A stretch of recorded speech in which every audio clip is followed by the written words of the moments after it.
विश्वास पुंजाजी सरदार, वंचित बहुजन आघाडी मुंबई प्रदेश महासचिव। मी आज आपल्याला या व्हिडिओद्वारे काही गोष्टी आपल्या निदर्शनात आणून देण्यासाठी मी इथे आलेलो आहे। मित्रांनो, मी जिथे उभा आहे आपण या व्हिडिओमध्ये बघू शकता। मित्रांना मी सांगू इच्छितो की हा जो मी जिथे उभा आहे हा डोंगर नाही, हा कोणता उंच ठिकाण नाही, तर हा पूर्ण या नाला, मित्रा जरा तो नाला दाखव, तो नाला आहे।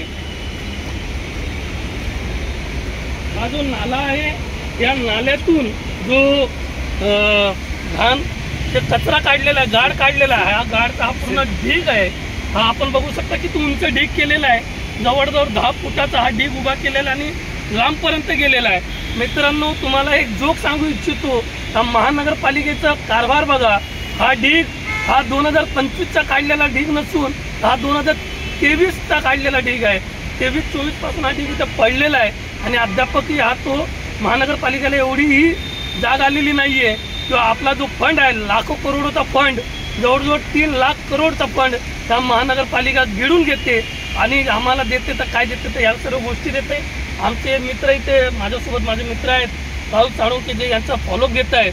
आपण जरा सांगू शकता काय? नाव राहुल सोपान साळुंके आहे। मी सदर ठिकाणी सिल्डची मी महानगरपालिकेमध्ये तक्रार करून सुद्धा तक्रार करून आज नाही म्हणलं तर एप्रिल महिन्यामध्ये मी याचं माहितीच्या अधिकारीखाली तक्रार केलेली आहे। या सिल्डचा परिवार बिल्डिंगमध्ये ऑफिस आहे कांजूरला, यशवंतच्या अंतर्गत। या ठिकाणी पल्लवी आणि फड म्हणून एक ऑफिसर आहेत।